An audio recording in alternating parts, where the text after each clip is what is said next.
Mm-hmm. Hello everyone, how's it going? I am Jeff and this is CJM Xtra and I'm here with my friends Mike and Ben today, surprisingly. Yes. Hey guys, how's it going? And yes, this is like a new thing because we have Ben here with us and you probably have only heard Ben on my videos for like any random things we've talked about. Mm-hmm. But as we mentioned, like maybe earlier in CGM in one of our earlier videos that came out like a month or two ago, Mike, Mm-hmm. Yeah, we did. that we have two new members to the server of Yeah. CGM, and that is Ben, who was one of them, and then Waki. Yes. This appeared on stream this morning. Yes, Waki usually appears mostly on Krista's streams where you can hear her, and sometimes on video. I mean, on the Mm-hmm. audio. And Mm-hmm. Ben, well, you've heard Ben on my videos, but I guess this is the first time we're all really together, technically. True. Yep. So today, or tonight, or yeah, today's episode is just gonna be, if you see on your screen, it's gonna be about Clamp. And you don't know what Clamp is? It is a four doujin artist group who has created a many popular manga series and anime that have pretty much been like one of the cornerstones of the anime thing for like a long while, since like what, the 90s or something. Yes, like that real quickly. Yes, and you might know Clamp from such titles as Tokyo Babylon, Yes. X, or something like Magic Knight Ray Earth, or even Chobits, Card Captor Sakura, a show called Koboto, uh, Yeah. Subasa Reservoirs Subasa Chronicles, Holic, even Code Geass in a way, because they were created by the artists were the Clan people, but it was written by someone else. So they did the art Yeah. for all the Code Geass characters. That's why they look so Yes. beautiful and you know beautiful and skinny. They're very skinny. Yes. Oh, sorry, Ben. Did you say something? Oh no. I mean, No. I've heard of like half those. Good. That's a good thing because there's like a lot of other Clamp stuff out there. Like there was like a one anime, there was like a manga slash and there was a manga called Wish that is actually connected to a show called Kobato, which I recently watched, and then that's what sparked this inspiration to do this video because there's like so much like like not appreciation nowadays for it, sadly, because I feel like none of the younger anime fans or manga fans like really talk about it. I guess because I guess it's either they think it's like too baby or too beautiful and not like hardcore shit or shonen esque, I guess. Hardcore. Well, that's where it seems like it's going. That's where I hate this word now, vibe is going, I feel. Oh god, the vibe the anime community. Hardcore. I mean, when you think about it, no, I have no hate whatsoever to like say like My Hero Academia. Ben, you like that I mean, series? it's there. I Yeah. enjoy. I've seen like the first 3 episodes. I have this habit of showing up to watch a show 4 years after everybody stopped watching it. Oh well, that show's gonna go for a sixth season, so you have a lot to get caught up on. Yep. It ain't gonna end anytime soon because it's so popular. Yeah, they just introduced their the manga. They just introduced their equivalent like Captain America. Oh yeah, yeah. So no, they got plenty of stuff going on. But I've heard the most strangest thing that manga series is pretty much at a halfway point. And it's probably gonna end like maybe in a couple of years. Yeah, pretty much. It's not gonna hit like One Piece status, mind you, but it will have No an one ending. thinks it's forever. Yeah. One Piece is forever. I mean, sadly. he keeps saying, "Oh, we'll end soon." 5 years ago. No, it's gonna end when like he's like in his 60s or something, because he's like what, 48, 49, Oda. Yeah. It'll end when he's like, yeah, done. He's living his best life now, so he ain't ending this shit anytime soon. He knows what he's doing. That is true. But anyway, Clamp. Actually, I should pull up some information because I can't just go by memory, and I don't want to have asked this shit. Yeah, and since is a CGM Extra. Maybe some cleanup of like our previous episode. We kind of got in not a bit of trouble, but we had a quite a bit of a crisis with a certain title we were going by of our previous video. Okay. Oh god, the bot. We got bot spammed because of a certain title my Chris said and I did for a CGM Extra episode, which was kind of like, wow, it was kind of an eye opener. Yeah, we opened the gates. We opened the And that gates one- of saying a certain like anal, oh god, because we were talking about the Eternals, and Yeah, we there's apparently, Eternally Anals, our original title. yes, and And yeah, and it introduced the bots. The sex bots. and that's quite unfortunate that we got spammed by them. But Yeah, so we had to do a bit of cleanup on both videos separately. So yeah. I mean, I've changed the title for the R video first, and then Chris did it second, and it's somehow calmed down. It gave us kind of a larger viewpoint, surprisingly, because of the title, but still, it doesn't really count. Yeah. So we kind of got like, Yeah. kind of not lucky on that front, I guess. Yeah, true. Okay, so yeah, just wanted to say that. If you're waiting for another CGM, I'm not sure how it's gonna go right now. Our main leader is currently on another break, apparently. Yeah, it's gonna depend on his mood, or we just do it in random at some point. I feel like we're heading towards more randomized at this point.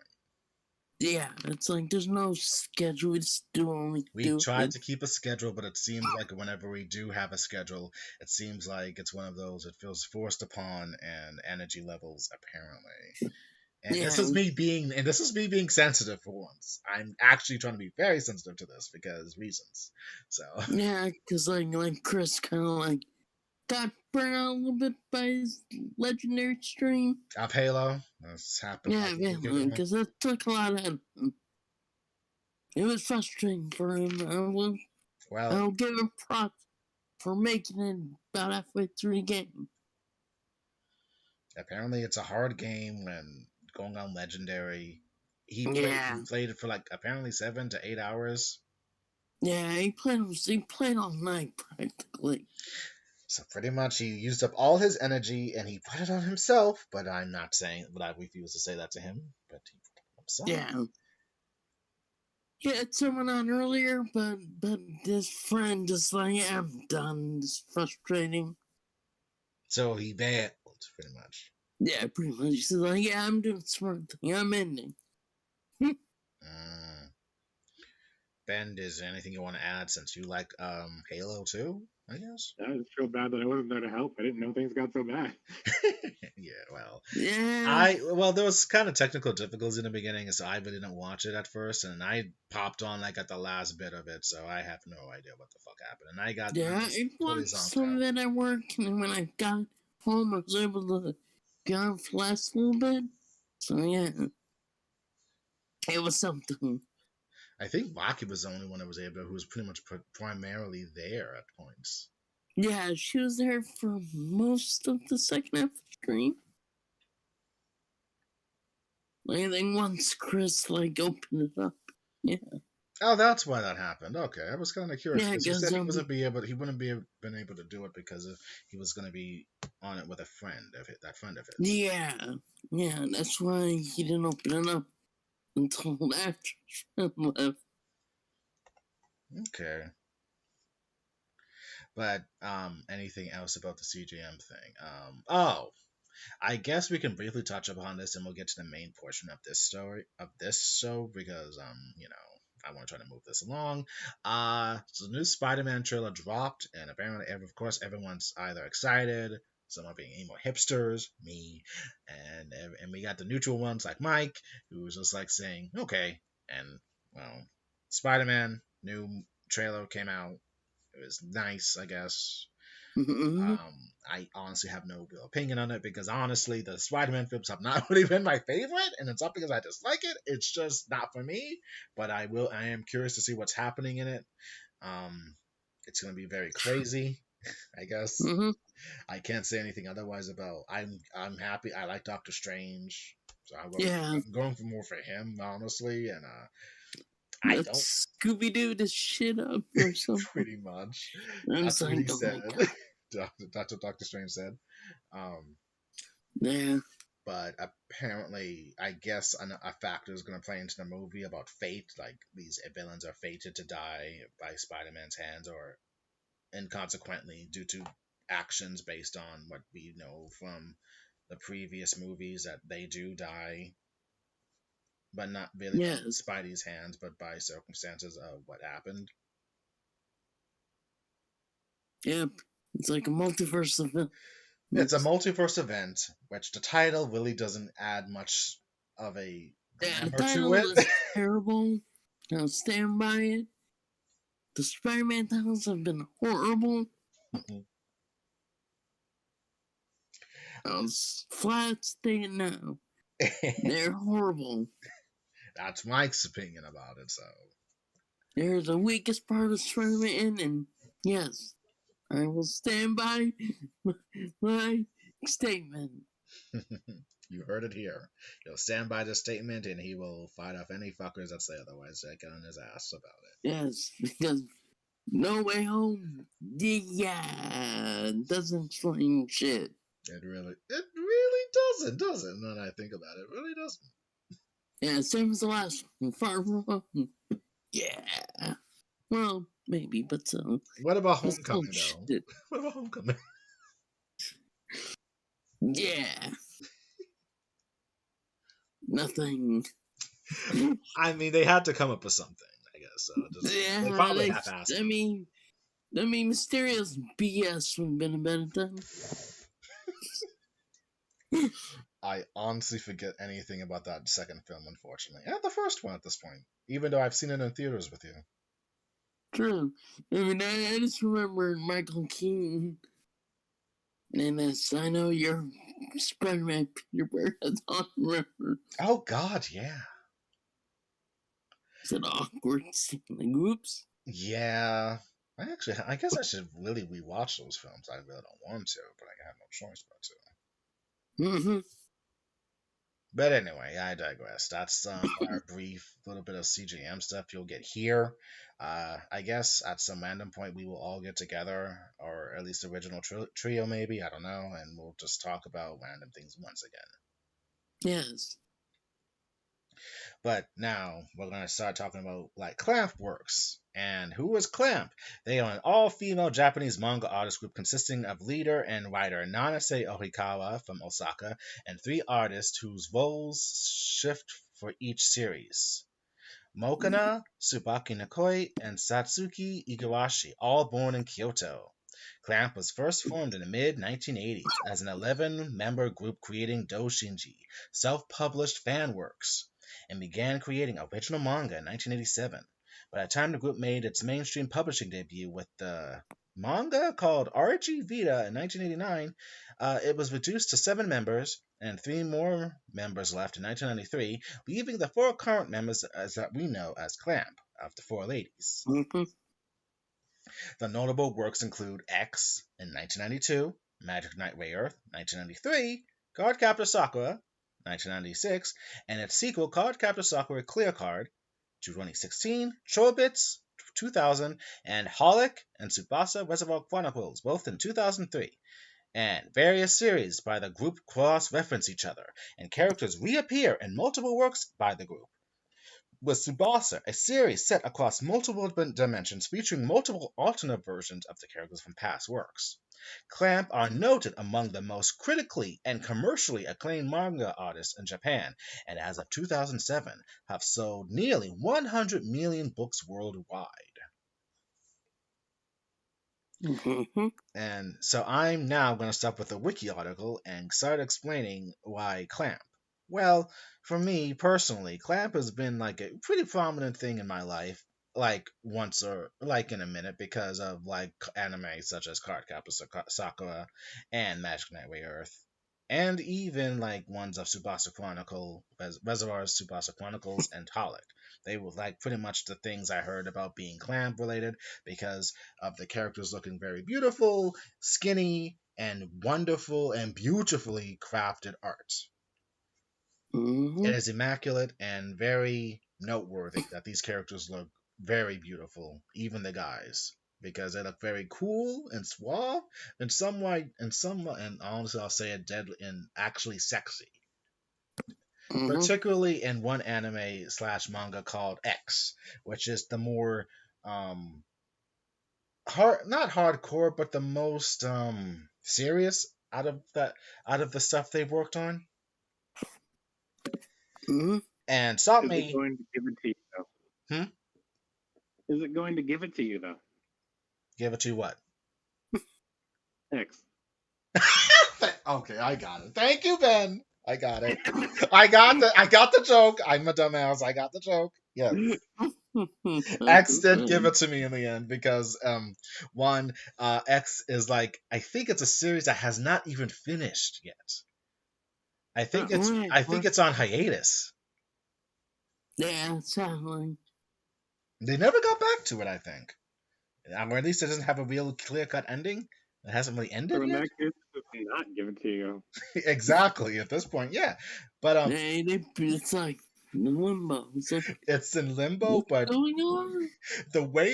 I believe the way they ended is kind of interesting, but at the same time it's like I want answers to what's going on with the whole is the end of the world going to happen, because True. X is a rather is a apocalyptic story about fate and destiny, which ironically Ben and I almost had a conversation about in a Kingdom Hearts talk we were having off recording, and it was something. Do you want me to tell my opinion? Because it's not a great opinion. You can say the opinion. It's fine. Basically, mine was that I don't like. I don't know. As far as in literature, concepts of fate and destiny don't resonate well with me. So, like, sometimes they can be really interesting literature tools. Most of the time, it feels like bad writing. Damn, it's been Like, I couldn't think of anything to do here, so destiny. And that's Ben's stance on that. And what you say, Ben? I'm sorry. What you say, Michael? Sorry. It's been hiatus since 2003. Nice. Yeah, so that tells you something. I actually have I have like the omnibuses of the X series in manga form, and I enjoy it for the art and the story itself. But it's drastically different from the anime, which came out like in the like around the early 2000s. And the anime has a different ending, has the actual ending to the story compared to the manga, which is now which is in limbo. Yep. And the thing about the anime is it has like a more happier ending, even though some characters unfortunately die, of course. Yep. And X is an apocalyptic fiction. It combines elements of end of the world scenarios, both secular and religious, and actually adds the occult and science to the story with very key characters that you are rooting for and are intrigued in, and the fact that what is the ultimate destiny of the world? Is it gonna survive with humans, or will will humans become extinct? And what I'm getting by is that Clamp is very key with always giving you these philosophical questions, or at least how they add certain philosophies in their stories for each and every series they touch. And one clear thing about Clamp is that they have one clear cut rule, which is like an under thing of all their material, depending, is that no one comes back to life once they're dead.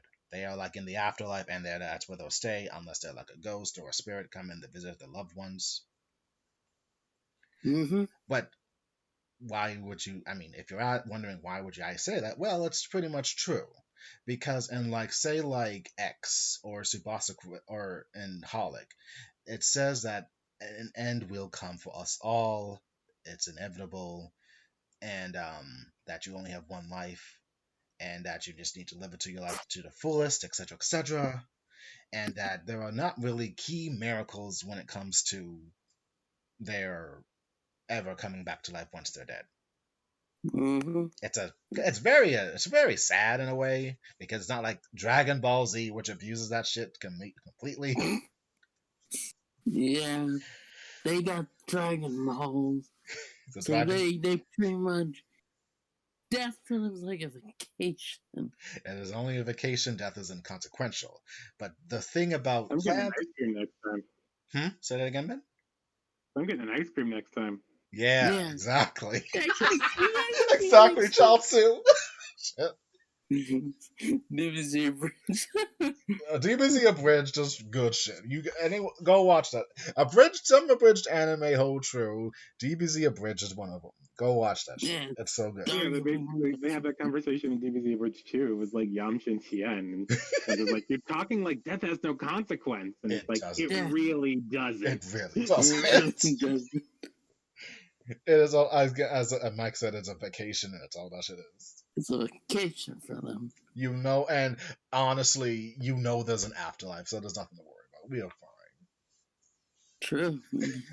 Their afterlife is like chill. It's very chill. It's like, oh, whatever. You're either a cloud or you're fire. Either way, chill. Yeah, exactly. It doesn't have that. It's not that whole thing that Clamp does with the afterlife, if they ever tackle it. No, they do. They do. In a way. Yeah, they do. Yeah. But that's a little bit more slap kind of humor for fun, kind of for funsies, but serious. But Clamp is kind of more serious with their works. Like they have more of a theme to it in their stories compared to like something like Dragon Ball Z. Yeah. And I bring up X Versus because one, it's apocalyptic and it's kind of dark fantasy and kind of scary at times, but also beautiful artwork of characters, and the fact that what is the ultimate destiny of your choices to determine what's going to happen to your loved ones, or what, like, do you fight for humanity even for all our faults, or do you fight for the earth, which will eradicate all of humanity, but the earth will survive with just animals and plant life or something. And it's pretty big, even though the manga has not concluded, and I really am wondering when they're going to finish it. Seriously, it's been like 20 years. It's kind of sad. Yeah. But anyway, that's X. Another thing about Clamp is they have other works with characters that you might know, like Sakura, like Cardcaptor Sakura, or Sakura, however you pronounce her name. That's like a big magical girl series, which everyone knows about because that's like up there with Sailor Moon in terms of like being a shoujo anime, which is very popular. And also availability. It was on like WB back in the day. Yes, you're right, Ben. It was on WB, and it was called Card Captors, and it was butchered to death, but it was also fun. True. For kids. Yes, and that's actually the thing that I was talking about. Like I remember I don't know Clamp that well, but I remember we talked about them before, and my takeaway from it was if you watch a Clamp series, it has a really big like parable thing of it that makes it really heavy and hard to watch. You're right, it is heavy. They do have heavy themes. So I'm just sort of like, wait, then how did they do Cardcaptor Sakura? That shit was on WB. Well, they edited heavily for the most part. Creative editing, more or less. They took out. So they just like cut out all of the really hard questions. Yes, they took out that. They took out the BL element of Sakura's brother and her crush liking each other and being like boyfriends in the end. Yeah. They took out that. Wait, what? They're just best friends, apparently. They're like history will see them as friends. We'll say they're friends, and they're really not. They're just like lovers too. Wait, did you say that was her brother? Huh? Did you say that was her brother? No, her brother and his best friend, they're lovers. They become lovers. Okay. They cut that out in Card Captors. They cut that out completely. Yeah. I misheard Yeah. that. Oh, So, along with Xiaolon Li having a crush on Yukito. yep. And that's actually explained in the second season. The third season of Card Captors of why he always blushes around Yukito. And it's only because So wait, is Hmm? Card Yes. Captors not a kid show? Card Captors is a kid show. Card Captor Sakura, its original incarnation, is relatively it's not really for kids. It's like for teenagers maybe. Okay. Yep. Because like you're talking about cutting out a bunch of homosexual characters. I thought we were talking about cutting out like some sort of hardcore existentialism. They also cut out they kind of cut out they do cut out certain things when it comes to the whole Destiny thing. When it came to Card Okay. Captors. So even Card Captor Sakura is heavy. Yes, there are themes. It does have Yeah. themes of more like true love and the fact that you should love whoever you want without fear of consequence, without no judgment. I guess. That's what they removed. That doesn't actually sound like that. Sounds like an uplifting like thing, not a heavy thing. Well, the heavy thing is about death, I guess. It might be more about kind of like death, and maybe about the fact that uh, the machinations of a man. Well, maybe it's more darker when you link it to Harlock and Tsubasa Reservoir Chronicle. Yeah, pretty much. Because in the manga of those series, Cardcaptor Sakura is linked to those series because what's his name? Cloud Reed?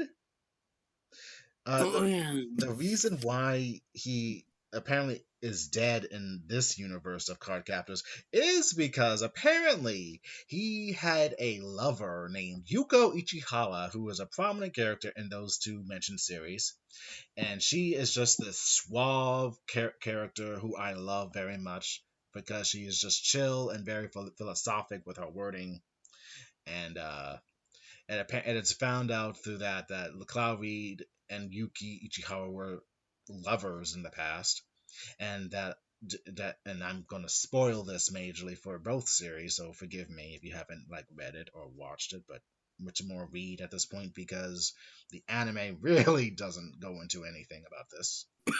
Mm-hmm.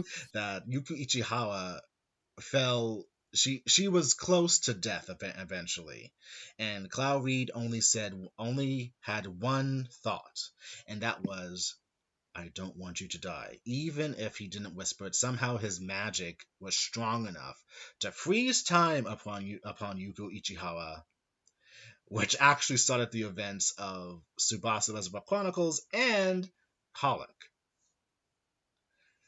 Wait, I thought there was like a whole undertone of death comes for us all in these fucking mangas. Oh But no, death that comes okay. for us That's all I'm sorry. That was Babylon.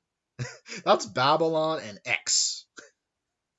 So wait, in Clamp's work, death comes for us all unless you're best girl. Unless you It, de- protected by plot. it depends on what series they're working on. We'll say that. Protected by plot. Not even plot can protect certain main characters True. because in the motion Plot. because in the motion pit in the movie of X, which sucks by the way, all the characters pretty much die. Yep. No one was protected by anything. They all die. Yeah, the plot determined everyone died. Death was the true winner. But yeah,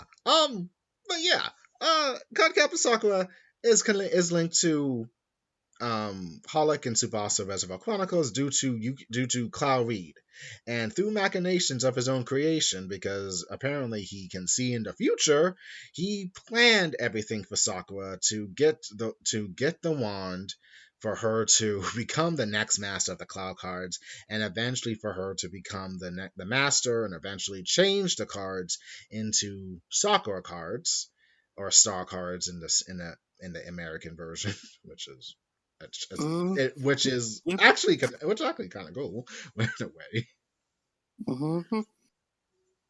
and then accomplish her destiny of being the new master of the cloud cards and of Yue and Kyubiros. And yeah, what I'm getting at, Cloudweed's big thing is linked to all three series, and it's like linked. That's what I'm saying in the manga version. The anime, it really kind of goes its own direction. I'll say. Mm-hmm. Hmm. Yeah. But yeah, and if you want to know what Holic and Tsubasa are, they are manga series and anime that came out around 2003, and it's completed at this point. The manga is all completed, the full story's out, while the anime, the anime had a interesting history that it didn't really give you any answers at the end of the second season, and eventually they did an OVA series, which kind of retconned the last bit of the second season of Tsubasa series, which Mm-hmm. gives you the accurate version of what should have happened after a certain point in the second season, where a certain revelation of Shawan Lee. Yes, these are characters from Cardcaptor Sakura's living an alternate existence as new protagonists in this very dark series Mm-hmm. of the themes of that once you're dead, you cannot come back to life, and the life and death factor, but along with learning about yourself and also hidden truths within truths, I guess, in a way. Kind of like Fullmetal Alchemist, but more deep, I guess. Mm-hmm. Um, Shaman, it's discovered that the characters you are seeing in the series of Tsubasa Reservoir Chronicle and a little bit of Holic, depending because it's a crossover at times. They are clones, and that we are following the events of the clones of the series before we get to the original character, particularly Shawan Lee, who eventually becomes the new main character after the clone Shawan betrays the other characters due to his programming, his two original programming, due to a bad guy of wanting to find Sakura's feathers, which is another thing, and it's another factor in that series. Um, and I feel like I'm not even explaining. I feel like I'm not even explaining that series, and I am so sorry. Um, Tsubasa Chronicles follows the characters named Shawan Lee and Sakura and Princess Sakura. They are like childhood friends that eventually kind of become lovers, but not really, because due to fate or destiny, one day Sakura is led into some kind of sand kingdom temple or something, Mm-hmm. and her magic powers is changed into feathers that spread across time and space, other dimensions. And her magic power are linked via feathers and her memories, so she's kind of like an empty husk. So Shawan is led to the space time with Yuko Ichihawa to travel the various dimensions to find the feathers to save Princess Sakura's life. Bring me the pieces of the Soul Caliber. Exactly. And they also wind up becoming companions with two other characters named Kuragane, a swordsman from the country of Japan. That is the name of his world. I do not make that up. And another mysterious character named Phi Fluorite, who is a magician. But he's So the some entire dimension is called the country of Japan. that's the world. Technically, that's the world he's from. Think of it like Kingdom Hearts. I am from the country of Japan. It is the entire planet. Yes.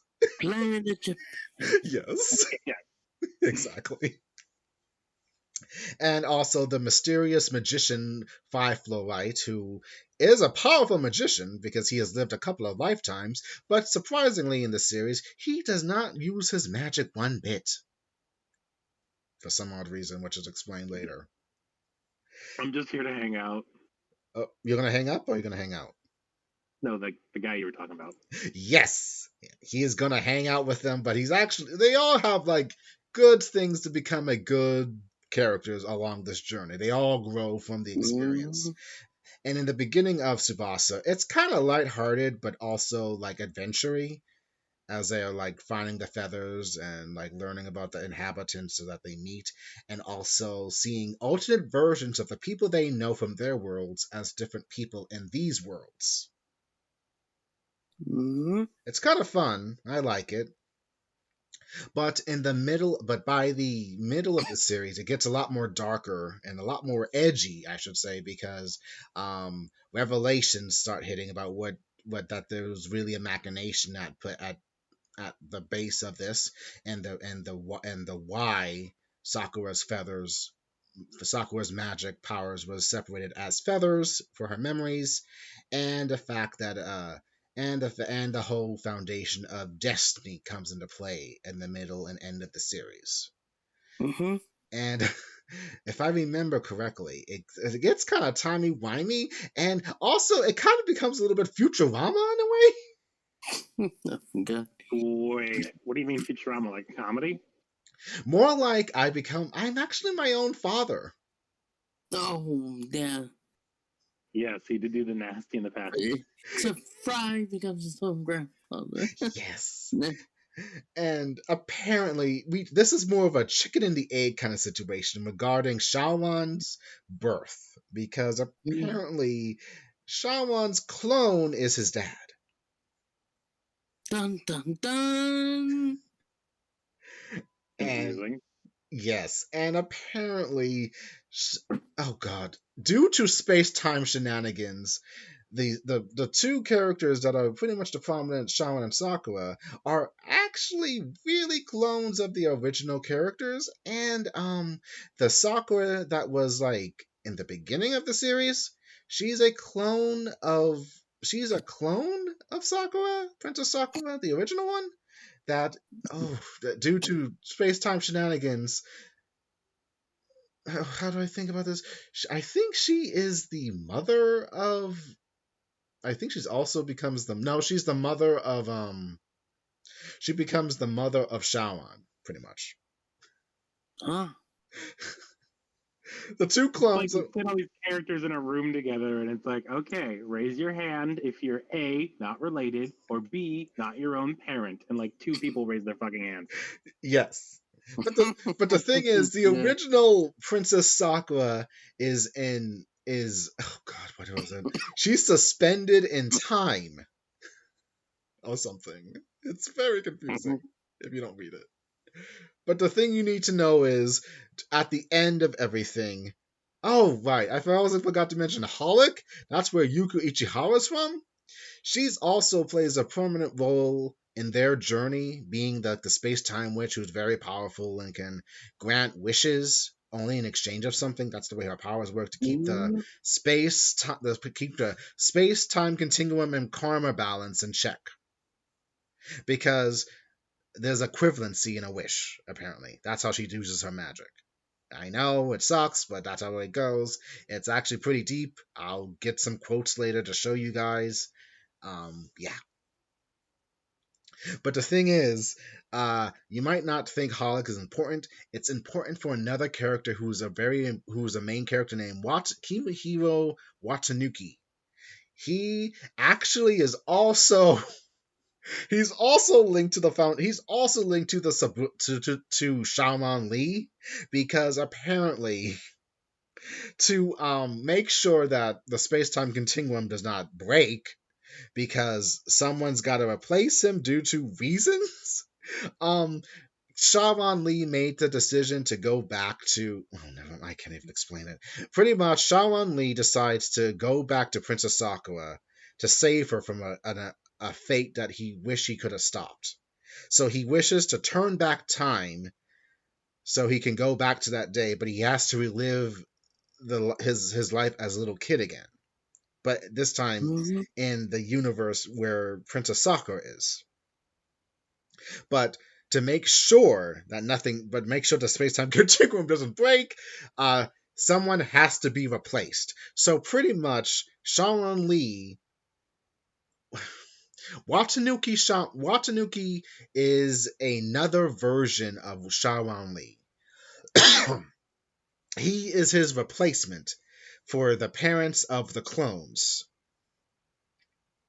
Wait, what about the rule about how you can't bring people back to life? That's the thing.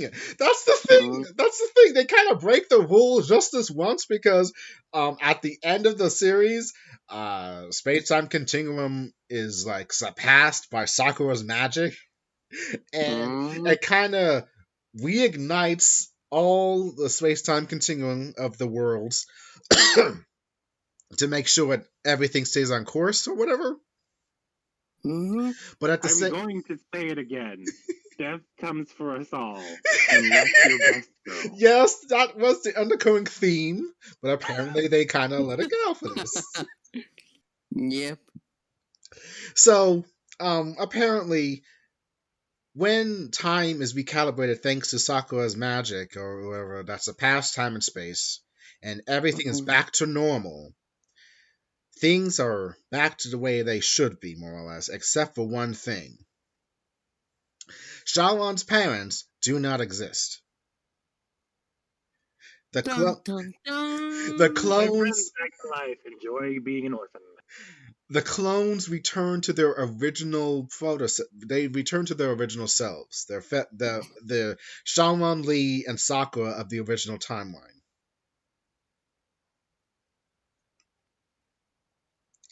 And Dun, dun, dun. I'm so sorry I'm butchering this. I'm doing the best I can. But the thing about it is, when space and time was collapsing, there was a curse placed upon the original copies and Kimi and Watanuki from escaping it. The only way to escape this like shrinking spherical world, Shaoman Lee and and Watanuki had to make one wish in order to keep their existence from going on, so not to be trapped anymore. Shaoman's wish was to continue traveling, while Watanuki's wish was to stay in the shop where Yuko Ichihara once was. And this wish is kind of stabilize the space time continuum with this wish. So Shawan and his group, they can't stay in one place for too long. They always have to travel no matter what. While Watanuki has to stay in one place for the rest of his life or whatever. It's kind of a sad fate that bequeathed them due to the wishes and everything. But that is the choice they made of their own free will to keep existing. It's very complicated. I highly suggest you read it, the manga of Tsubasa and then Holic, because you'll get a lot more info than I am butchering. But yeah.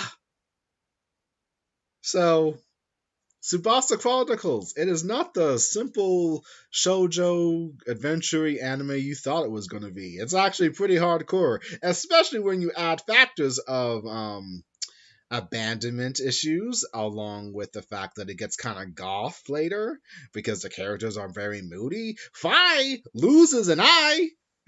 He loses an eye and he becomes a vampire for like a hot second.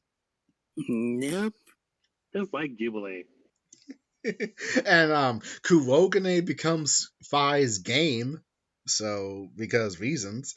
And you know those characters from X? Maybe they all make an appearance in Tsubasa Chronicles as different characters, but Kamui and Subaru are brothers and they are vampires. They are called the Vampire Twins, and they also play a factor in this big Tokyo Revelations arc, and it's a thing, and I don't explain it because this is getting far too complicated than I thought it was going to be, because I just thought it was just Clamp, and Clamp is just nothing more than pretty people and events that happen, and a good story and wonderful art, but apparently there's something more to each every fucking story they're in, and my god, I cannot keep this going. Yes, exactly. I have a question. Yes. When do Sora, Riku, and the cast of The World Ends With You show up? I have no clue. At some point, they'll just come up and it'll just make sense. I don't know. Don't know. It is so fucking wild. At this point, anything could happen with that damn group. Honestly, I've just gone off on a random tangent, wondering if one of the characters that keeps showing up in Digimon video games is based off of that one lady you were talking about. Yuko? Yeah, there's like a character in those Digimon games, and I'm like, hey, that cat seems kind of familiar. FaceTime witch, she seems way more powerful than she should be. Yes. Could be. Yes. Here, I'll link a picture. Thank you. Okay, we'll see what the picture's looking like. Oh, her, yeah, she does remind me. Yeah, she is like Yuko in a way. I wonder if they got the idea from Clamp. Not They- Cramp. What? Clamp. They probably Yeah. did. I mean, maybe they probably got inspiration from it. It's a big thing. These artists. Maybe. Mawai Mikigawa. Gua. Okay, that's Mawai. totally wrong. Yeah, The Mawai. purple-haired girl from all the Digimon games that have come out recently. You know, she probably is. She probably could be Yuko Ichihara in a way. Who knows? Yep. She just guides people, but she can't interfere because interfering would be bad for the space-time continuum and the fact that she cannot interfere in anything when it God's destiny or something. I don't know. It just Doesn't he like try to interfere in like the end of Digimon Cyber Sleuth and you have to fight her? Like, I she thought makes that a was really only just to good train the there. characters, though. I think it was like an Easter egg. He was like an endgame boss. But I haven't gotten. Well, I still haven't beaten that game, but I'll believe it. I can believe it. Oh right, I forgot that. It's fine. I mean, it's been like 5 years. I still need to play it. I need to finish that game. It's been 5 to 6 years. Mhm. But yes. But yeah, Clamp. And actually, gonna go on another one now. The anime series I watched called Kobuto, that's actually kind of linked to Tsubasa Chronicles as well, because it takes place in a different dimension, so away from the space-time continuum shit, but still, it does have themes of, actually, you know what? Death does not come. I mean, death does come for this character, but she actually lives as a hollowed existence. She has a test to do. She has like 1 year to gather people's broken hearts and mend broken hearts, gather it in a small jar, and somehow get granted a wish. Mhm. This is in Kobuto, and there's this like blue dog, this blue plushy dog who is like very loud, who is apparently a demon but turned into a doll because spoilers for this anime, or at least what I learned, because you know they didn't explain it more thoroughly in the anime. Eoragi, the blue dog, plushy doll, he is a kind of a high spirit that fell in love with an angel that was a counterpart to Kobuto. Mhm. And apparently, due to something of his actions of starting a war with heaven, Kobuto the human winds up killed. Kobuto, the angel spirit or something, felt pity for her other self and decides to keep her alive by merging her very self into that body, and they become one. And Kobuto is revived as a kind of not dead spirit, dead human, but she wears a hat consistently that she can never take off, because if she does, people will know that she's undead and that would cause unrest and shit, and we don't want that. So she wears this little hat to cover up a little crown or something that says that she's dead, and she has a job to like fulfill a place she wants to go. And the more I talk about it, and Ben, I'm going by what you said, about the whole death thing being a factor and not coming back to life and everything. Well, once again, this is one of those times where I wish I didn't wasn't so stringent with those rules. But those were the look, damn it, those were the themes behind certain series. That you cannot come back to life, but apparently you can. Apparently by extraordinary circumstances, depending. And being really, really cute. And being very, very cute because yes, beautiful anime girl. That just looks longingly at the outside the window as her hair blows in the wind or something. I don't know. God damn it. Do we need to go outside today? Blow off my hat. Well, she's always somehow able to keep the damn hat on, so it's never Indiana revealed. It's never revealed what her existence is until the end. But why I say it's connected to Tsubasa Chronicles is because the three Shawan, Kurogane, and Phi make an appearance in that series on one episode and chapter apparently. They meet Koboto, and Phi pretty much figures out everything about Koboto, but he's keeping it vague for the art, like for the ones reading or watching the series and shit. Just saying we can only watch her as she does her mission or job, and just offer her any kind of happiness we can. That's what he says. So, and also we see Watanuki appear in the series too. It's fun. It's like a lot. So pretty much, Clamp is a multiverse. It's all connected in a weird way. It's pulling an MCU before the MCU was a thing, so fuck off MCU with that shit. I guess. But yeah. So pretty much, I'm going to put this portion of the story to an end, and I'm going to start asking you questions. Is there any questions you have first? Anything? Not that I can think of. Michael? You're like kind of a little bit more prominent with the whole Clamp thing. If you've ever watched like Cardcaptors or whatever, what are your thoughts? No, I mean I enjoyed Cardcaptor and some other Clamp stuff, but yeah, Clamp definitely has some heavy stuff. Interesting stuff though, but yeah. Okay, this part, which I think will be a couple more minutes and then we'll probably end it, is going to be a little bit more easier. But I'm just going to kind of flash through certain shows or series I know of.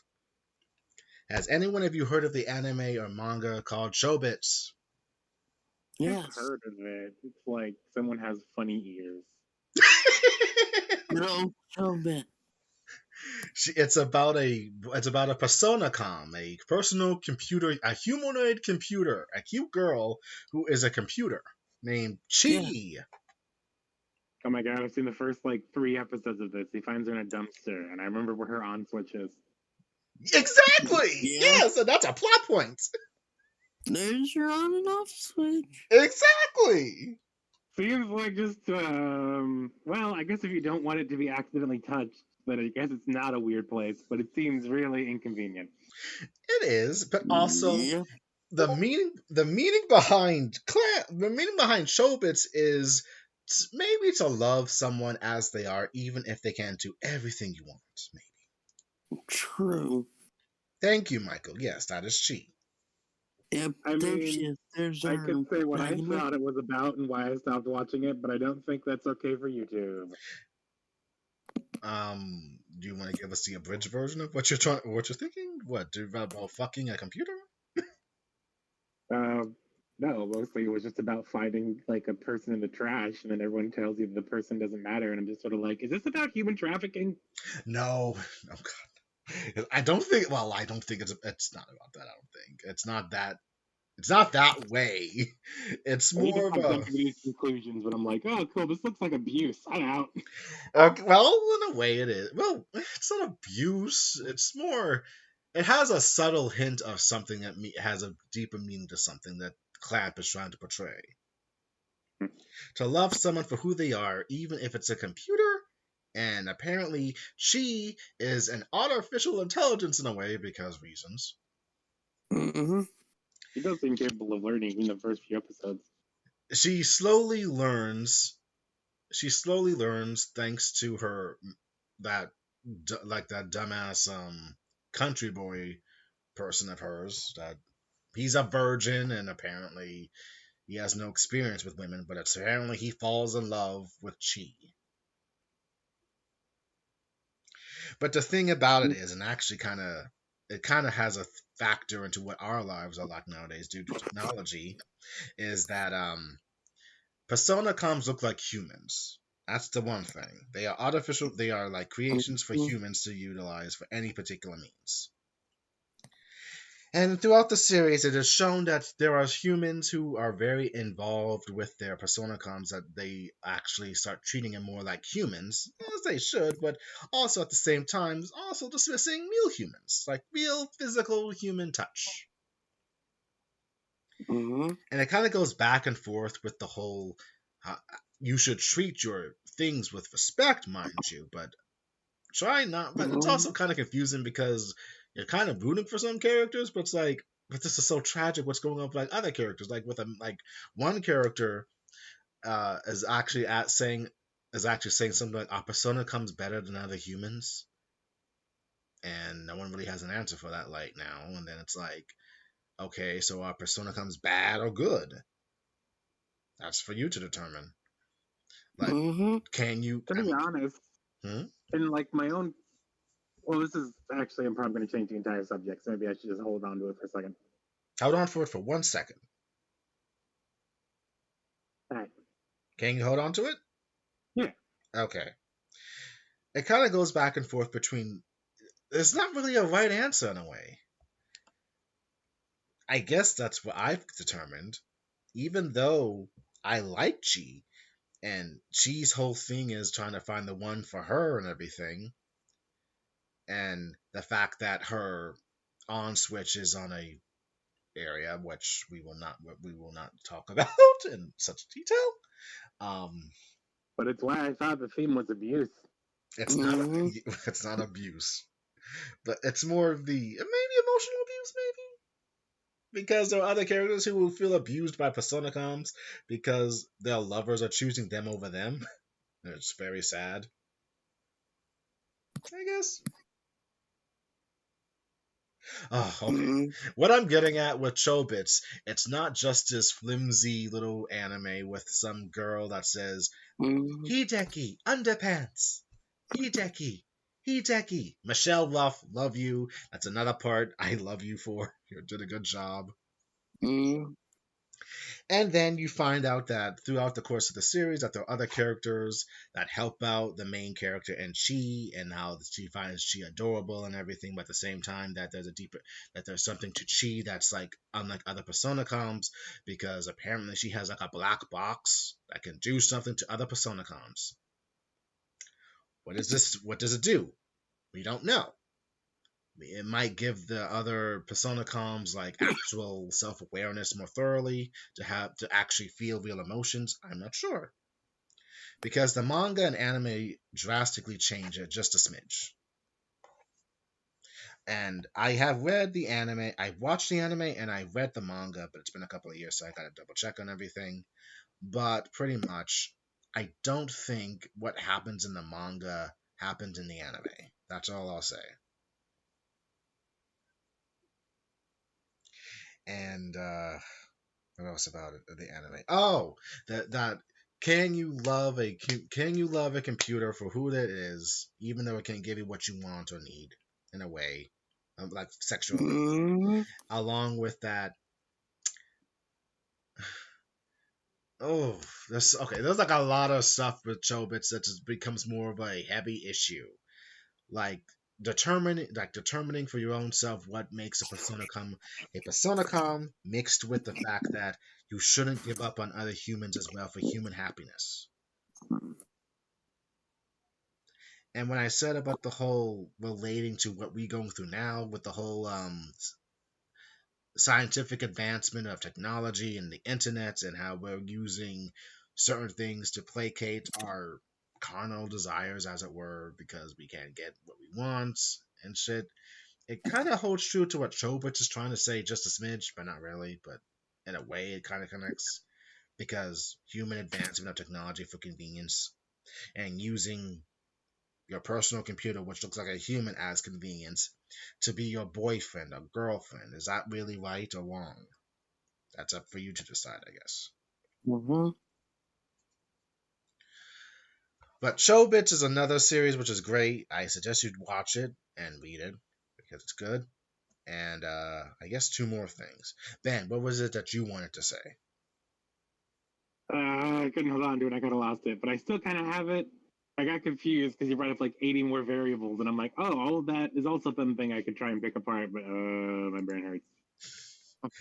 Just write it to me on a Discord message, and we'll talk about it. All right, do you want me to try and just do it now, though? Go for it. It's fine. Gotcha. Basically, it was you were talking about how Chobits was examining. Let's see. I think it was something along the lines of.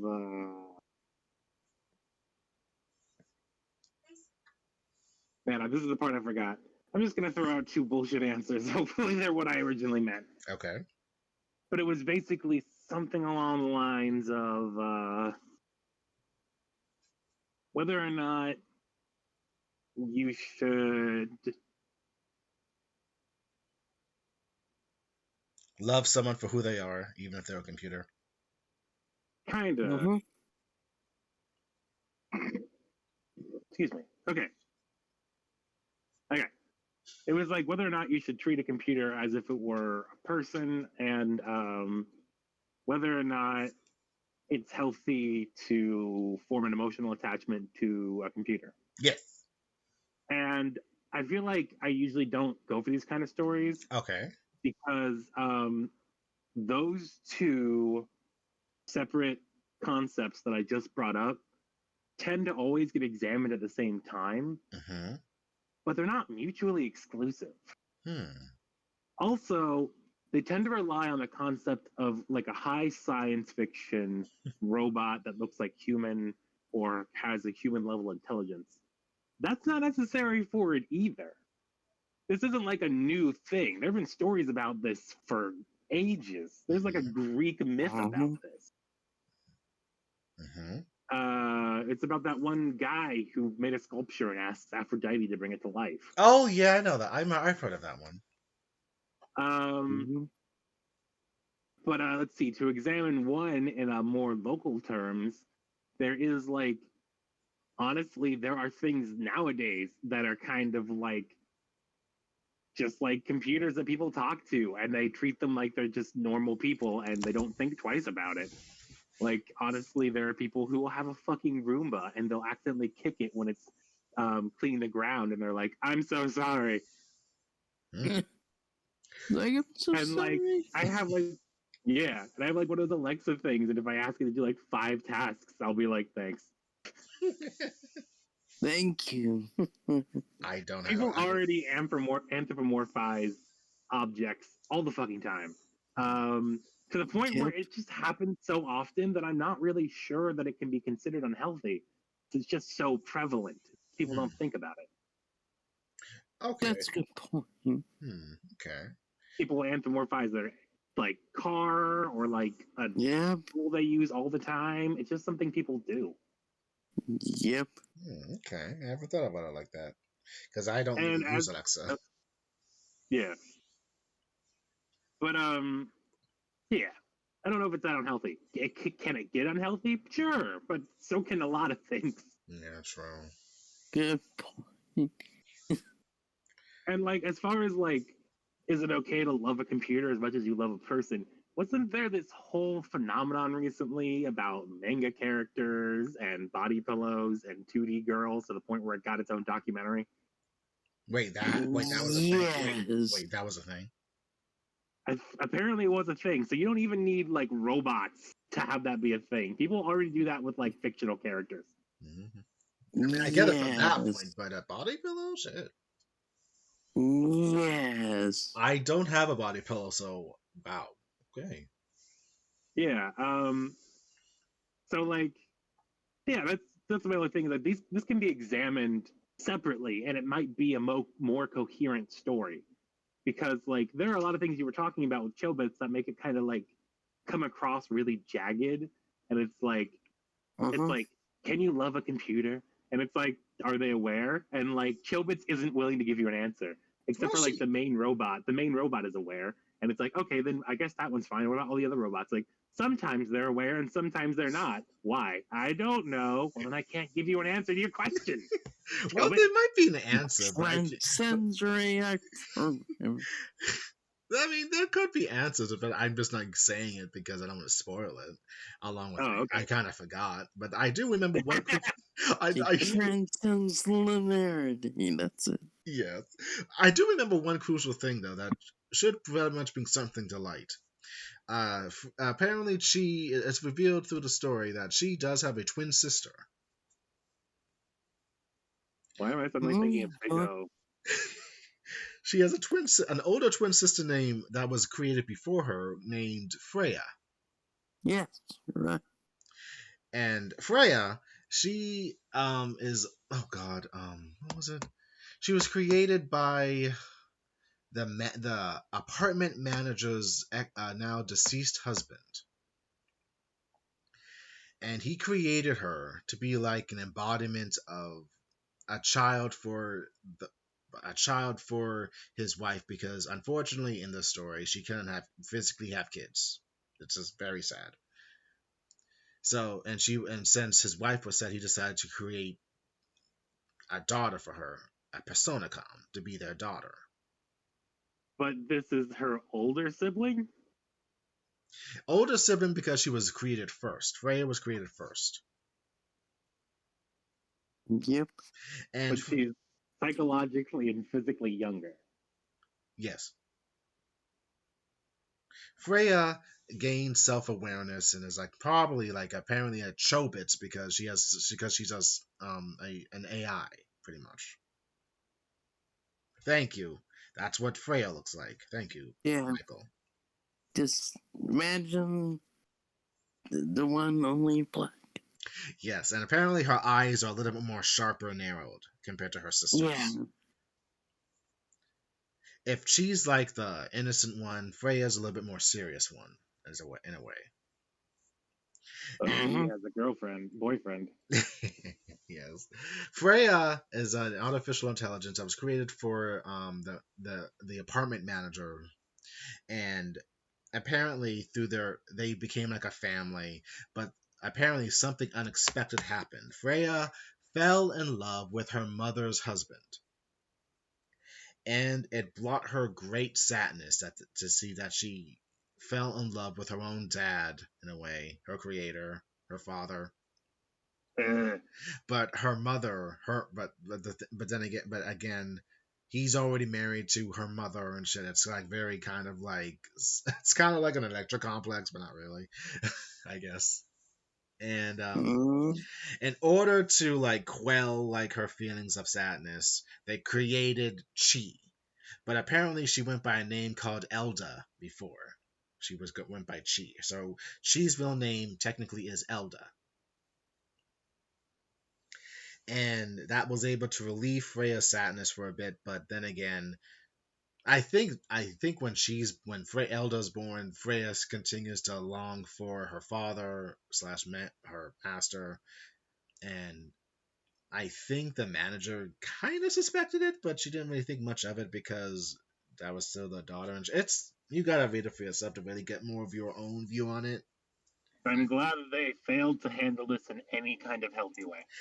Well, the thing about it is, it becomes too much for Freya to continue on as she was because she loved her mother and her father as a daughter with her own parents, and so this caused her great sadness. So she was going to eventually decide to shut down everything about her and just cease to exist. Before Again, she did, therapy would have been a good middle step there. you would think, yes, in the future, in the scientific future. But apparently she decided to made a choice that I don't want you to go, my sister. I love you so much, so I'm gonna hold on to you. So apparently, she somehow was able to, I don't know what, download her sister's essence into herself. So Freya technically still lives in Chi because they are twin sisters. And Freya is like another consciousness within Chi.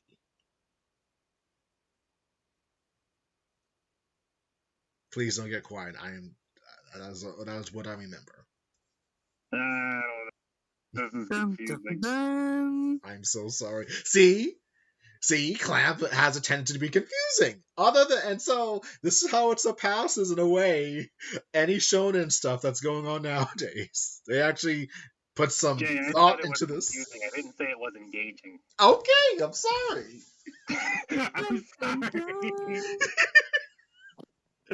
I thought that would be sassy and funny. I'm sorry. It's okay. It's okay. I'm glad I have you on here. This keeps it interesting.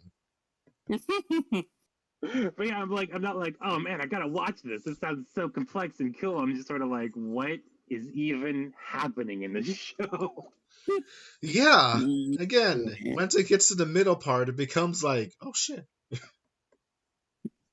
We're not to be. It becomes like a soap opera. Yeah. Like the X-Men.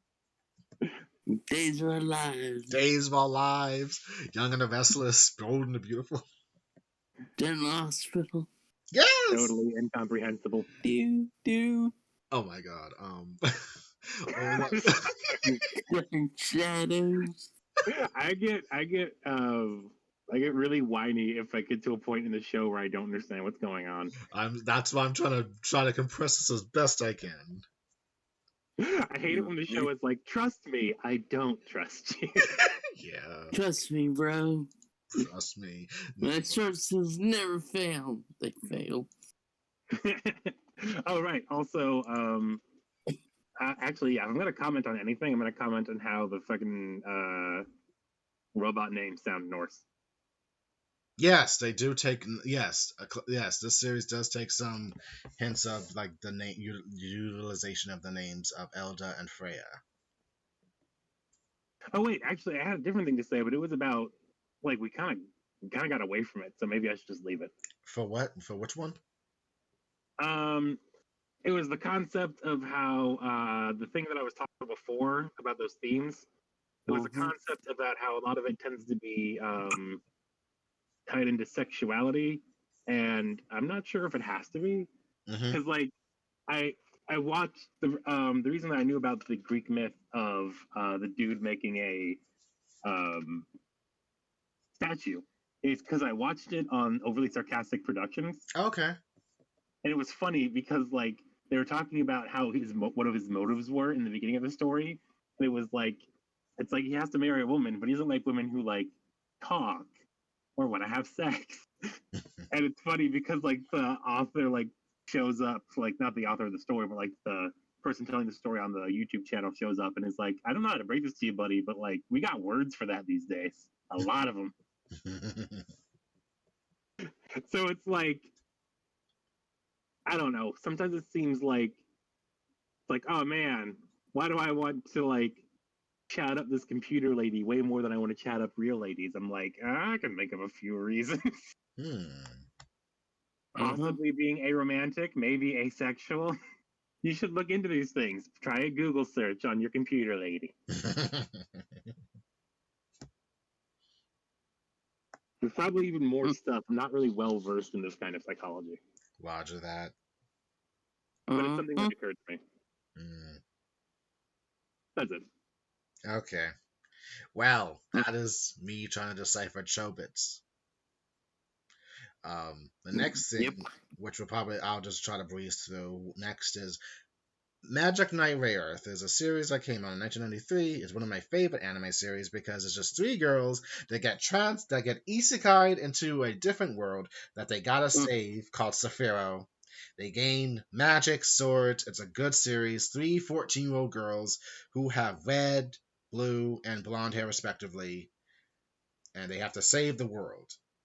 It's easy enough. It's like an RPG, pretty much. They defeat enemies, but they also gain friends. But they also but they also come to understand why they've been summoned at the end of everything. And there are 3 cool, badass mechas that they have to revive. It's fucking awesome and totally meta. Nice. It's like the Zelda, the 4 swords. Where's the 4th one? They didn't survive the bus ride over. Exactly. It's just 3 characters, and they have 3 mechas for them. It's as if it's fated for some reason. 3 girls, 3 male robots in the form of animals at first, before turning into badass mechas that they have to go defeat a character named Zagato, because he's captured the Pillar of Sephiroth that maintains the stability of the world, named Emerald. Yes, It Mike, is your thank you. destiny. You must get in the suit. Yeah. Give me the keys, giant robot. And the Get in that suit, Ginger. and the reason how they get into the rope, well, it's magic and willpower and shit. Sephiroth is the land of the will. Their will is changed into the stronger the will, the stronger your magic will be. That is the rule of Sephiroth. And the heart that believes can change destiny, or like whatever. And the heart that is reflected upon Sephiroth creates Sephiroth with their own will. And if the person has negative thoughts, an adverse effect can happen as well. It's kind of weird in Sephiroth. But the pillar named Emerald does that. The three characters that you see that Mike has posted, Hikaru Hishido, Umi Miyazaki, who's the blue one, and Fuhu Hooji, who's wearing all green, they are the Magic Knights, destined to save the Pillar of Sephiroth from Zagato. I've heard the concept of this like in two other pieces of media. Thank It you. is way more negative than it is here. I don't know why it's negative. It's a fucking great series. I think highly of it. No, like the idea of a world where you can force your will onto reality. Yes. Yeah. But as magic. I've seen that happen in like two other pieces of media, and it's like a way shittier place in those medias. No, they suck. Yeah, they kind of do. But the thing is, at the end of their journey, after just getting like everything, after evolving their weapons to their third form, which is cool as you see, and their nice, cool, swift armor, and gaining the three rune gods for the final battle to defeat Zagato, there's a plot twist. Zagato might have been the one to kidnap the pillar, but he is not really the final boss they have to defeat. Zagato's whole deal is that he wanted to protect Emerald for himself because he fell in love with Emerald.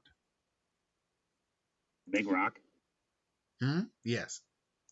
And the thing about it is, Emerald, who was the pillar of Sephiroth, can only think of Sephiroth, but unfortunately, she fell in love with Zagato too, and her thoughts were becoming more of Zagato than the stability of the world. As that happened, certain bad things started to happen, and then when Zagato realized Emerald loved her, he decided to start a coup and try to kidnap Emerald. It's resulted in like her personal guard attacking Zagato. Then he controlled him, and then anyone who was loyal to Zagato said, "Look, I got Emerald. I can control her through me. So if you want to join me, come with me."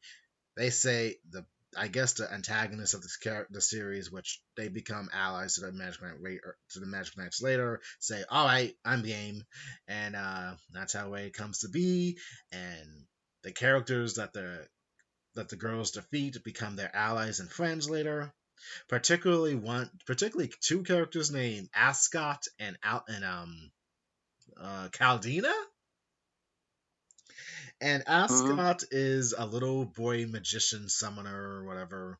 He likes this. He's actually like you, Ben. He likes anime. I mean, I don't know. He kind of reminds me of you a little bit. Very hyperactive at some points. He's a kid. He can summon like animals, or he can summon like beasts and everything. And he's like saying, "But my beasts aren't scary. They're my friends." "They're not your friends. They're beasts." "No, you're wrong. They have feelings." And it becomes a thing with him. And then they're not your friends, they're just animals. I summon wallabies. Stop doing that. Exactly. So that's why Ascot's like part of Zagato's crew and shit, because he just wants a place to live with his summoning friends. And then he causes trouble for the Magic Knights eventually, and then it's like Umi's the one to literally slap him out of it, saying, "Look, what did she say? She said something like, do you tell your friends to like attack things or people?" "No, they only do what I tell them to." "Then why are you telling them to attack my friends?" And then it becomes a thing, and then he starts crying, and then she says, "Oh, I'm sorry, don't worry, kid, it's fine, just come on." Okay, it's okay. I'm abridging it, but it's pretty much like that. Pretty much, like it's like I hate everyone. Hey, can you come live with me and be one of my lackeys? Why would I do that? I will not make fun of you. Okay. Exactly. So he goes and fights the main characters later, and it's like, can you stop attacking my friends? Why would I do that? I will hang out with you willingly. Okay. Well, after they kill well, in the anime they kind of kill off some of his friends in his episodes before it's like revealed that he's very mad at that, and then Umi slaps him and says, "Well, how dare you have your friends try to kill my friends and everything." And then it's revealed through the power of friendship, which is really earned in this, that Ascot's not really evil; he's just misguided, and thanks to Umi and the other characters, he has a change of heart. Caldina is just in it for the money. She's like Catwoman in a way. She's just in it for the money. Like, I don't really care about anything else. And I love Ascot. He's like my little brother. So I'm game. So I won't attack you guys anymore. And then there's other characters and love interests, which I will not get into because this is going on for enough. Someday I will talk about Magic Knight Rayearth in all its entirety. One day, which I will. But it's a great series. But all you need to know, even though that it's like very campy in the beginning, it gets serious. It gets serious in the end of the first season and in the first part of the manga. Second manga, it's a lot more serious and all hands on deck because the world is ending. And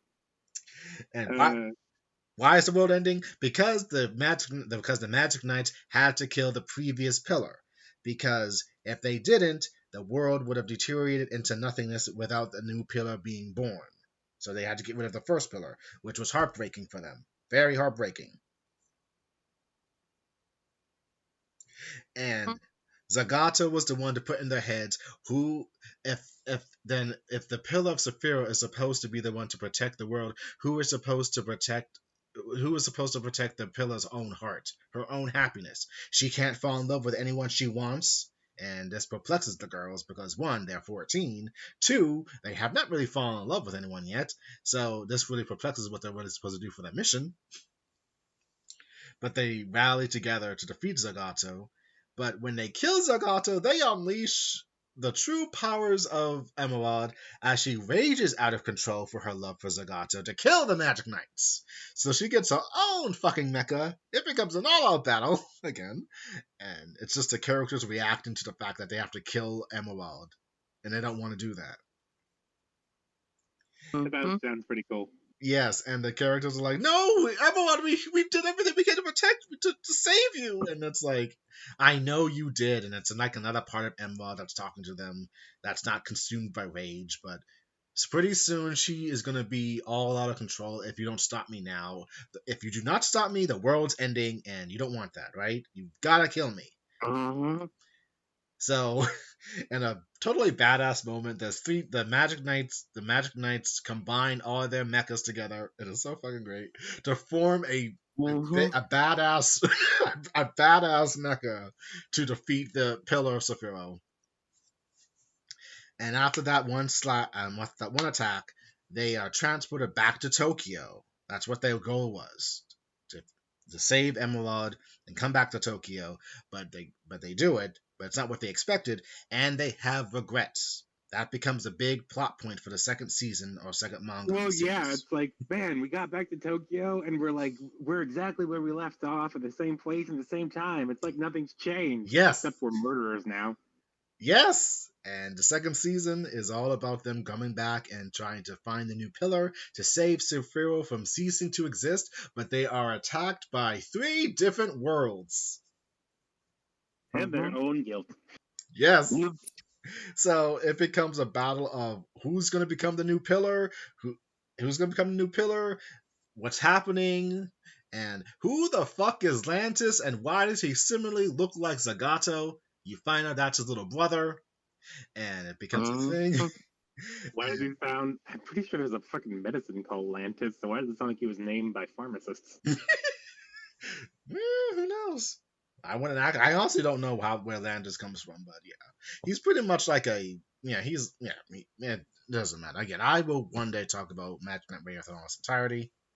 There are 2 things I thought of that we moved on from again. Go for it. Go. For one of them, it's the Asgard character, and it's just sort of like, Why are you having your friends attack my friends? Oh, that's not my order. Why are you doing it to my friends? Oh, that's not my order. Oh darn. What? Well, I know that you're like 8 years old, but I'm now going to explain to you what war is. Okay. Pretty much, yes. That is exactly how I'm it gonna get goes. super traumatized. Also, what is this anime called? Magic Knight Ray Earth. Okay, so pretty much for the first season, I feel like you could call that Magic Knight Ray Earth, Haruhi yeah. Shit, I fucked up the delivery. One more time. Magic Knight Ray Earth, Haruhi Suzumiya must die. Yes, that's one way to talk about it. Yeah. All right, those are my 2 bits. Yeah, it's accurate. Nice. But yeah, Magic Knight Ray Earth, Haruhi Suzumiya must die for the first season is all about that. And then the second season could be just Rebirth. Magic Knight Ray Earth Rebirth, I guess. It's a great series. I love it. The underlying themes, they carry on that you can't bring someone back to life. That's the theme for that series. No matter what, you can't bring the dead back to life. If there's somebody whose job it is to maintain the balance of the universe and they don't do their job, murder them. Yes, unfortunately, because oh right, there is one other thing I should mention. Apparently in that universe, it's actually technically also connected to Tsubasa, Reservoir Chronicles, and Holic because that mascot Mokona, it's based off those 2 Mokonas are in those stories. It does a literal crossover intentionally later. And yes, and apparently Mokona, only in the manga, which is actually more accurate, is apparently God. The little bunny rabbit mascot's God. The self-insert of the writer. He created Earth and he created Saphiro because he realized Earth was like all full of angsty, angry people and war-torn foundation of humans. So he decided to create another world, which was Saphiro, ruled by one person, but at the same time also has its consequences. So it's like, Mokona, I don't know what you're trying to do, but you kind of got, I don't know what you're trying to do, but you know, it's humanity. No matter what, something's always going to happen. We're not perfect, so you know. Mokona sipping a thing of coffee, wearing giant glasses, holding a pencil, looks up from a writing desk. I'm trying to sell manga, motherfucker. But yeah, Mokona's God, and apparently it's revealed and shocks everyone, like because how it's different in the manga compared to the anime, how it goes, and it's very fun on both accounts. But I like the manga more and more for the fact that it's a little bit more. Mokona created the fucking world, and it's great. But the second season in the anime form is also great too. It has a little bit more action, I should say, compared to the manga. Again, one day I will talk about with either Mike or Ben about Magic Knight Ray Earth in more entirety and characters and yeah. And for the last one to end this for tonight, last one, Michael, remember Code Geass? Yes. Code Geass. Lelouch! Oh hell, Lelouch! Yeah. Oh hell, Lelouch! People die. Maidens on the battlefield had no right to die in that damn show, and I totally despise it for it. I dislike it for that show. Yeah. Code Geass is also clamp work material because they are the artwork behind the characters, so it is technically also clamp, as much as Sunrise and a mecha and Neo in a political show as well.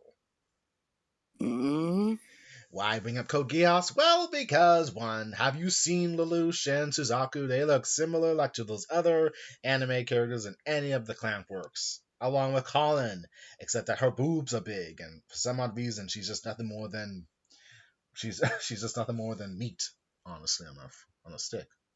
Well, she's fan service. She's fan service. Pretty much.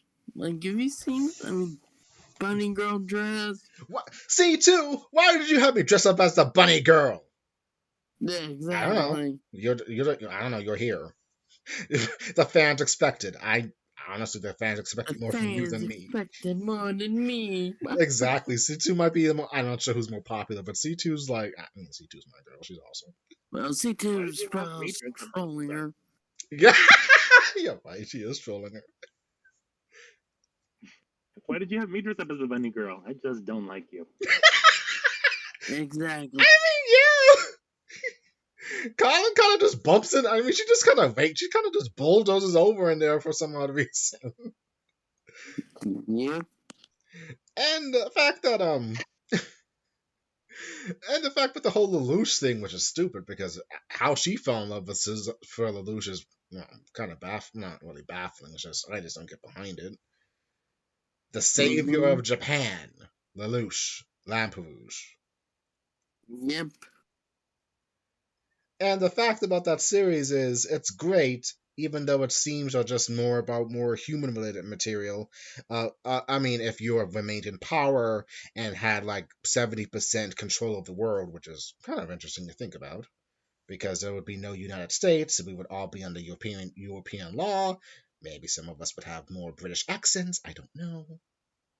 Probably. I'll be talking like Sherlock Holmes. But then Or again, uppity rich people. yeah, but then again, I guess we wouldn't be who we are because, well, I'd probably be in Africa, and Mike, you'd be in China. My band, you'd be like in Britain somewhere. Just I don't know. I don't know where I'd Good be. point. I mean, my last name is German, but there's lots of influences there. Hell, but Mhm. my family may have only come into contact with German people with last names because this is a really Germanic part of the world I live in, as far as the USA goes. Ah, but yeah, Not Greek people. mm. But yeah, Britain rule under Charles. That's his name, right? Charles. Yes. Charles, yes, and with his 10 million wives and 10,000 kids. I don't know. I mean, pretty much. He had a lot of kids and what. So he had a lot of sex, Yeah. polygamy. Am I right? It gets you a lot Yeah, of yeah, places. a lot of your polygamous relationship.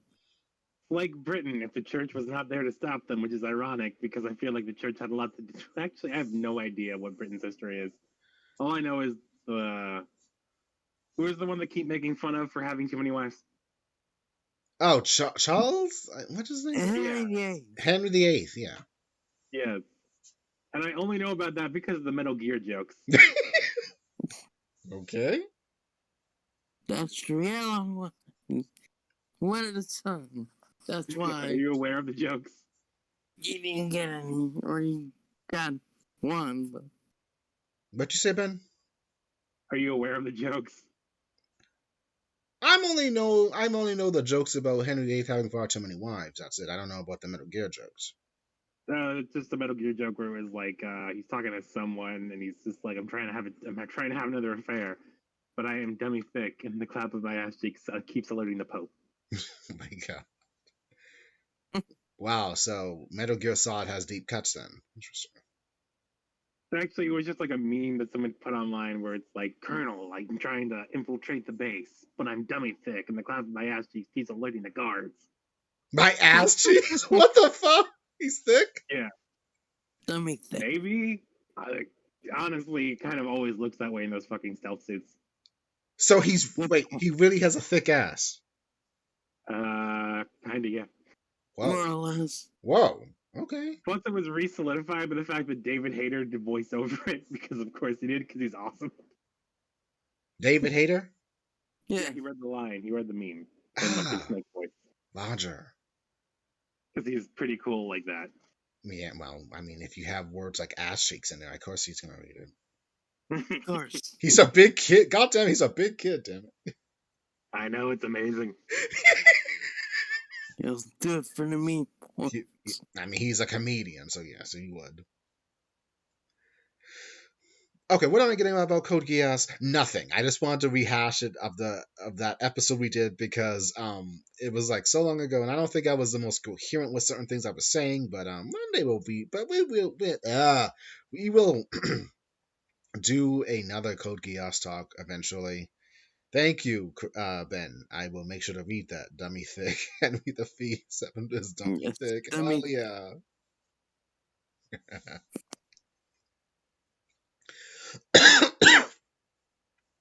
Excuse me.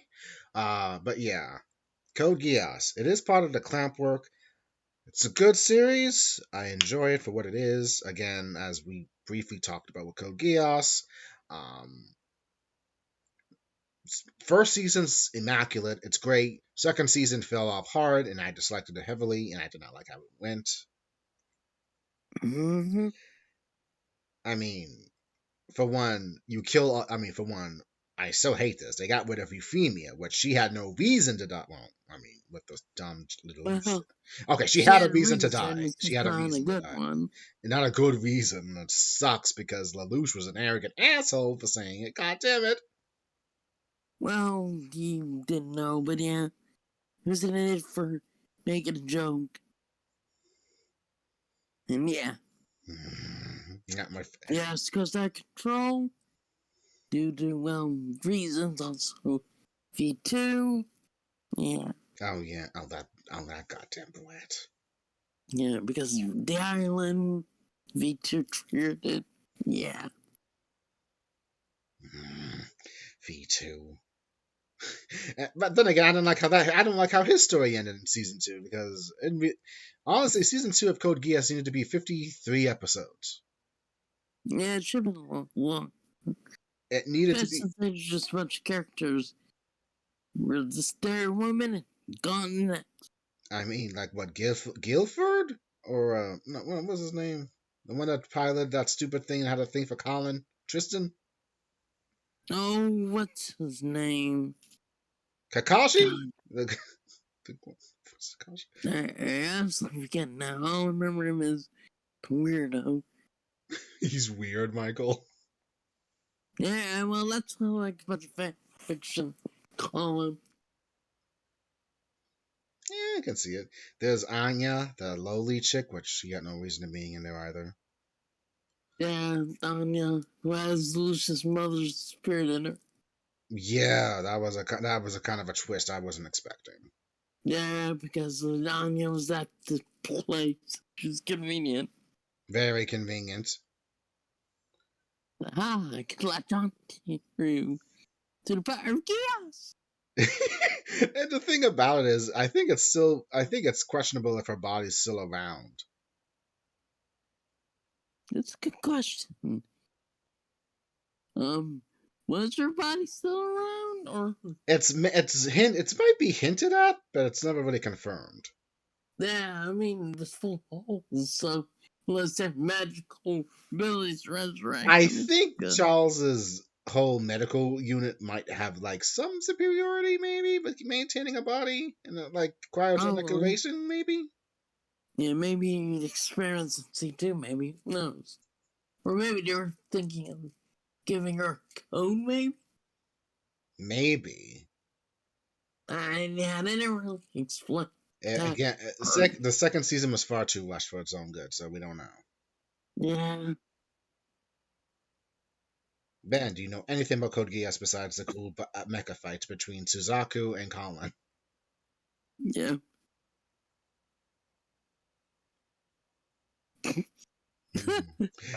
Oh, there you are.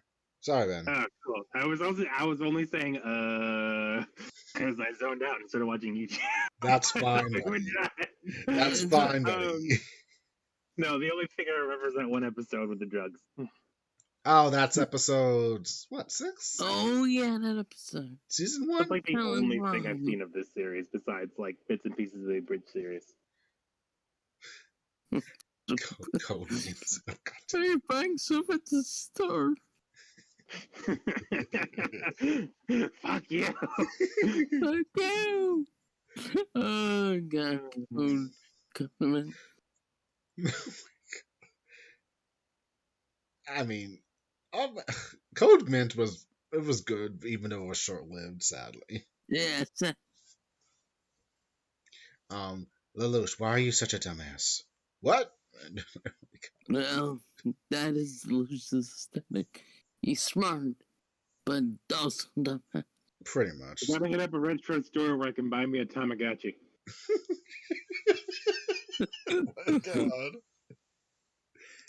Um, but yeah, Code Geass, good series, good start, horrible ending because reasons, unless you watch the damn movies, which is a little bit more of a relief Yeah. because Shirley lives, and I'm all for Shirley. Yeah. Movies make a little more sense. It's coherent. It's not rushed, even though it's kind of more of like a cut version of the series, but it's better. Yep.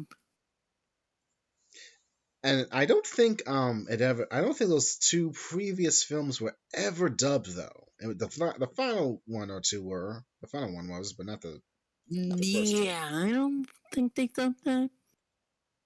And underground and like subtitles. But yeah, Yeah, I don't think they dubbed those. yeah, it's only in subtitles. It was never dubbed for some odd reason, which is kind of questionable because I thought that they would be all hands on deck to get the original cast if they can to like redo the characters and new things because added new features and shit. Maybe they dubbed the third one because they wanted to test and see if there's interest. Maybe. Oh, and because it's like the final story of Code Geass compared to how the second season ended because Lelouch was alive and shit somehow. Yeah. And it's also like bringing Lelouch back. That's good selling point for people. Even though it kind of doesn't make sense with Shirley being alive, but it's like, oh no, it's happened. It was in a different movie. Don't worry about it. She's alive. Yeah, She never had no real reason to die in season 2. God damn it. yeah, curse you, Rolo.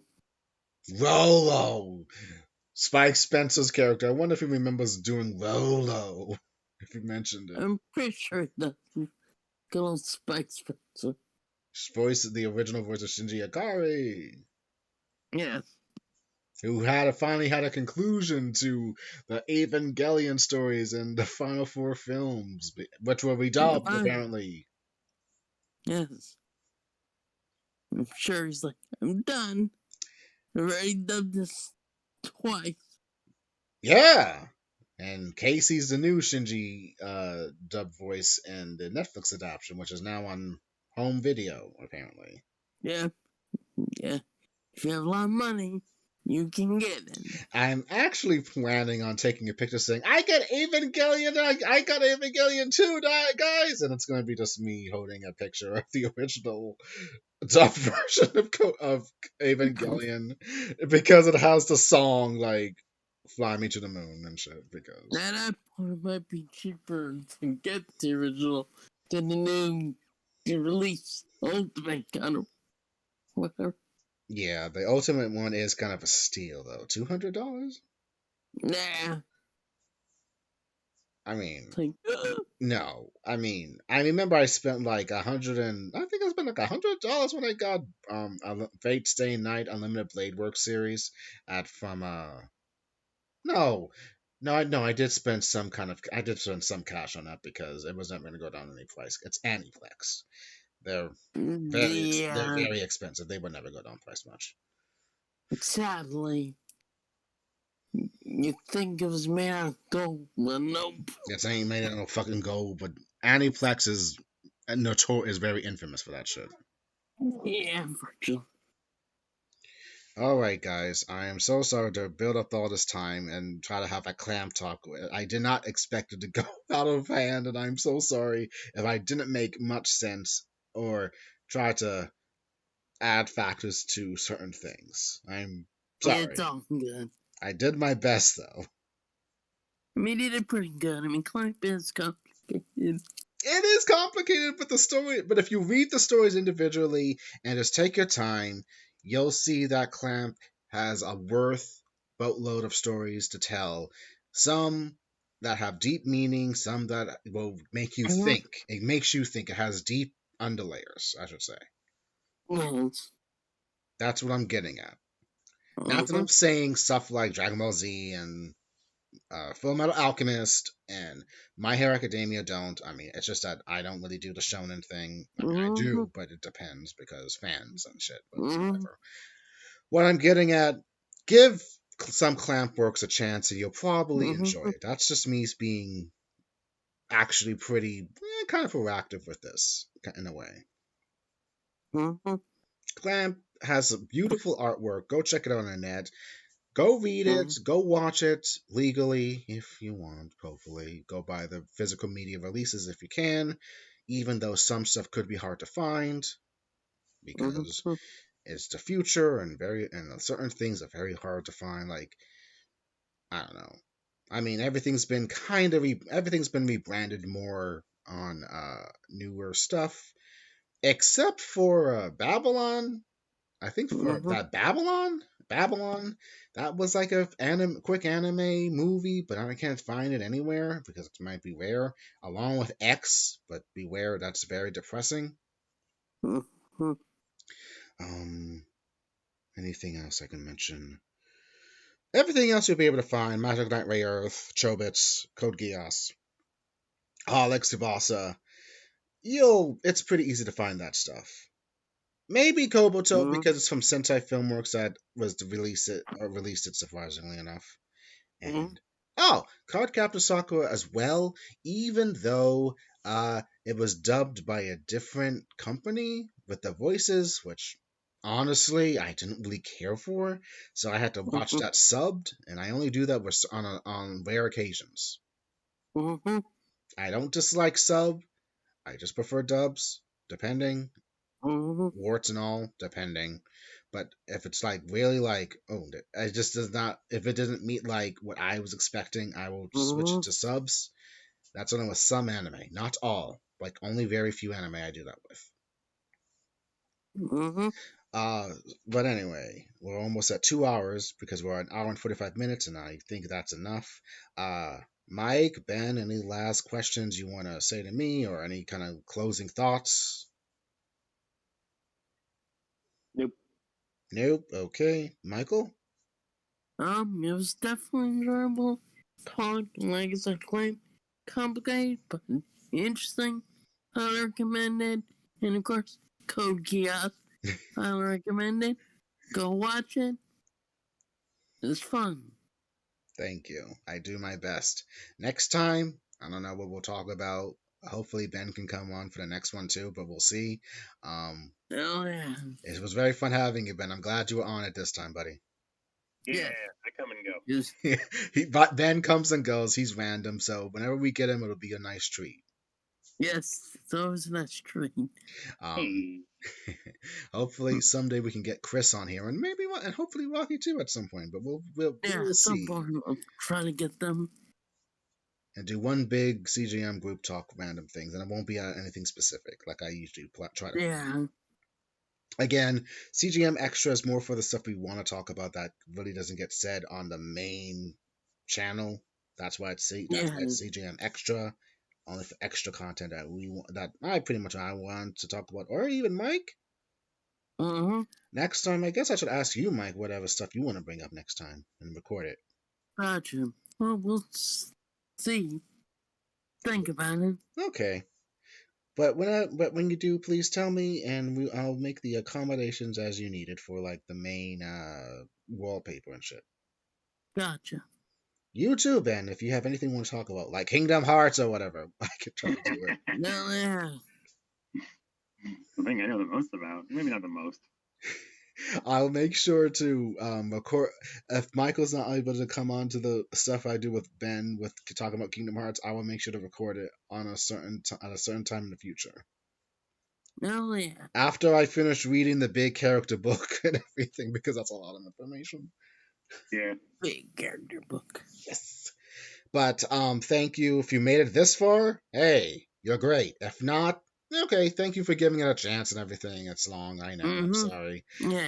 But I hope I was able to convey more clamps. I was able to convey the certain stories that Clamp has. I do enjoy reading Clamp. I think it has a lot of good themes and philosophies I like to dissect in my head, and actually makes me think about certain things and actually look up information I never thought I would, and maybe adapt to certain mindsets due to what I learned and everything.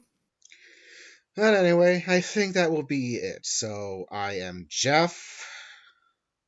Not Michael. Not bad. This is CJM Xtra, and we will see you next time. Next time. Bye.